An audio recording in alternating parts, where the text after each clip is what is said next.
example, if I had highlighted Malawi, the information on all the projects that the World Bank is funding in Malawi by sector, and if you click on the project, you get the project documents, the disbursement amounts, all of that good information. Now, you can take that to the next level, and there's an initiative at AID-Data where, again, the map here is for Malawi, and this is pulling together the data on projects, not just from the World Bank, but from a number of other donor organizations, DFID, USAID, and others. So, again, it's an effort at openness and transparency. And then the most recent example that I have, which is not yet available, but which becomes effective on July 1st, will be the disclosure of information on contracts that the bank has awarded and that are a value of $250,000 or more. There will be quarterly disclosures with a quarter lag, and this information will be available in the World Bank Group Finances webpage. And now, I mentioned that our data is open, both with respect to technically and legally. This is an example of Google using World Bank data. So if you were to search for population or GNP or DNI or those good indicators by country, the result that will typically come up is drawn from the World Bank's statistical data. So I talked a little bit about access to information and a little bit about open data. Now this is a conference on open access, so I'll talk about our open access policy. We're going to celebrate the birthday of our open access policy in a few days. We made it effective July 1st of 2012. It applies to both the manuscripts and the associated data sets. And in the interest of full disclosure, I can say that getting the data sets is a challenge, and we're not quite there, but we're working on it. And the content is typically journal articles, books, or chapters contributed to books published externally. And it applies to the things that we publish, or the things that my program publishes. But at the World Bank, authors are free to publish externally also, and we help them in that process.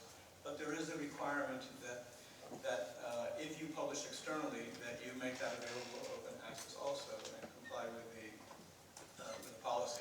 So if it is published by my program, by World Bank Publishing, we make it immediately available in our open access repository, which we call the Open Knowledge Repository, and it's published under a Creative Commons CC BY license. If it's published externally, so it's a journal article that a bank researcher is publishing in a journal, we follow the green OA model. That was my decision, and it's one I still feel strongly about. It has advantages and disadvantages, but if you do publish, there's a working paper of that research. It's available immediately under CC BY, and then the policy requires that the accepted author manuscript be made available in the repository. It's available immediately to our staff, and it's available to the broader world after the publisher's embargo, typically under the CC BY and C and D. Now I have a bit of a problem with the length of some of the embargoes. In some of the journals that our researchers publish in, the embargo can be as long as 36 months, which is a very long time. So we will be talking to the publishers and hopefully reducing those embargo periods over time. Now the centerpiece of our open access policy is the Open Knowledge Repository.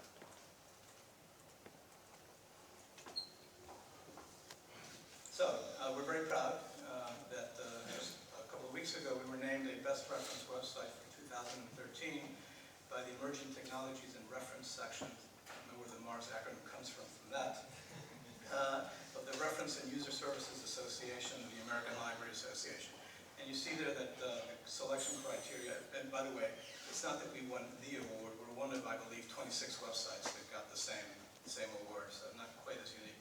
But the selection criteria included the quality, depth, and usefulness of the content, the ready reference, the availability, ease of use, the currency, the uniqueness of the content, and the uniqueness of the resource as a whole. I know that our colleagues from Atmire are here, and they have a booth right outside. We built this working with Atmire as a technical partner, and they've been great, so I can highly recommend them. So I'm going to not spend a lot of time on this, but show you some of the features that I think that make our repository what it is. And I think part of it is that we approached it as publishers, as opposed to the institutional repository of the World Bank, which is managed, which is done as an aggregation of the librarian function, as an archival function. We looked at it as a publisher. So we have author profile pages. This is both an incentive for authors to comply. It provides external links to websites and their blogs and so forth. It has live download statistics and citation searches in Google Scholar. So for example, we see here an article. The page I'm showing is from someone we've worked closely with to develop this, and he's in our research department, a researcher. And you can see, I can't see because I have a very small screen here, but you can see that there are download statistics for each of the articles there. If you see a 0 in terms of the download, it probably means that we don't post the content. It was published in an external journal. It is not yet, we haven't gotten through the embargo period, so we provide a link out to the publisher's portal. We're also working so that if we can find citations to the article in Google Scholar, you can link out, and the thing on the bottom there is the record in Google Scholar, which shows an article in which our particular article was published. This has live statistics on each of the articles, and we can see that Adam has 46 publications that are archived in our repository, and he has access to the download statistics, as do the research managers who would be evaluating his work. We've spent considerable thought and time in working on our statistics and making the site statistics live for anyone to pursue and to view. So this list here, which I did last night, is of the 20 most downloaded publications in the repository. Interesting that the Microfinance Handbook, it's a second edition of a book we published some 8 or 10 years ago, in which we only published in February, has 18,533 downloads as of last night. We would never, in a lifetime, distribute that many copies of the book in print. So it's really an amazing feat. We did put a lot of effort in promoting the book through social media, and I think that's a good message in terms of linking your outreach and promotion to your repository can produce pretty good results. As of sometime yesterday evening, we had 1,400,000 downloads, which we're quite proud of because the repository has only been live for about 14 months. You can also view the downloads by country. So this is also from yesterday evening. As with most repositories, a good chunk of the downloads and the usage comes from the United States. However, I could also have put up a map and it shows that the downloads are from all over the world. But very important to us is that 12 of the top 20 countries in terms of downloads are in the developing world. So we are getting usage to the repository from around the world, and that's incredibly important. If you click on a country, so for example, if I were to click on Vietnam, then I would get the top downloads from Vietnam. I was talking to Salvatore the other night at the Globe, and he mentioned that in Vietnam they download everything, and I think that that's pretty accurate. But that's what we want. That was the objective of going open access, was to make this accessible to the world, and we're happy that people are downloading it. And because we're publishing it under CC BY, we hope that they will reuse it and republish it, and maybe create print publications from it and distribute it in Vietnam in areas where they don't have access. That's the objective of having done this. So I guess I'll move on. So this is on April 12th, 2013, and this was not contrived, it was serendipity, but 365 days to the date after the launch of the repository, we had our 1,000,000th download. And that was for us a tremendous thing. And we therefore had a little celebration a couple of weeks later at the bank. What you see on the left is a little promotion posters that were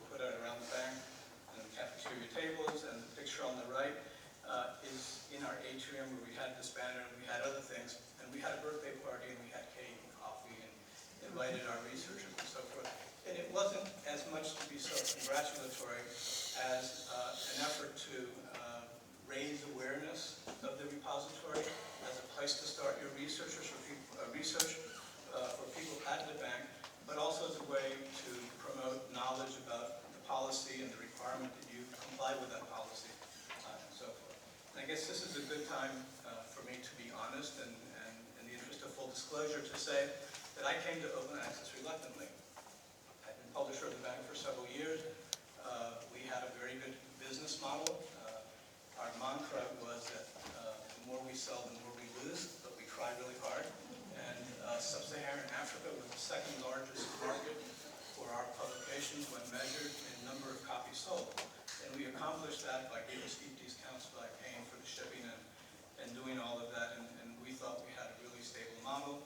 But the bank had made the decision to go open, to adopt open data, access to information, and open access. And when I had a choice, I could lead the move to open access, or I could lead the move to open access. Those were the two choices I had. And I took the obvious one. I led the move to open access. And I was proven, the people who were moving toward openness were right. I was wrong. It's been a tremendous improvement for the bank. I think that we're reaching more people and our content is being used more than ever before. So it is a great success from any perspective. So we need to promote compliance. So we're doing a lot of work. What you see on the left-hand side, on the graph here are two snapshots from our webpage that provide information to authors. It tells them that if you are going to publish externally, that we will work with you to get that done. And it talks about publishing agreements that we have. So I can give you a couple of examples of that here. We give training. So on June 6th, I believe it was, we had a little workshop for researchers at the bank talking about copyright and open access and what the policy is and what your requirements as a researcher at the World Bank are to comply with the policy. And then we give step-by-step instructions on what they need to do, particularly if they're working to this journal article. We've reached out and we're starting with the publishers that where most of our researchers publish, or where the vast majority of the articles that are published externally are published. So this is an agreement that we have with Elsevier. So if you're a bank researcher and you're going to submit an article, they'll ask you, and then if you'll figure out that if you're the bank, you should click here, and there, everything is laid out. The contracts are standard and so forth. Same thing with Taylor and Francis. So moving right on, I'd like to close with going back to why I believe open is right for development. Obviously, openness increases transparency, accountability, and results. And I work for an organization which is obsessed with measuring results and reporting on results, and I think that's a very good thing. Importantly, it shifts the boundary of power between states and citizens, and I think what we see in social media is a strong indication of how that is working. Promotes citizen engagement and collaboration in managing development outcomes. It leverages multiple sources of knowledge, networking, and the opportunity for new ideas and new solutions around development to take place. And it enhances the momentum of technology, social media interaction, and computing innovation. So I'm going to use this opportunity to put in a shameless plug for Open Access Week, and to say that there will be a kickoff event at the World Bank on the 21st of October. It's sponsored by our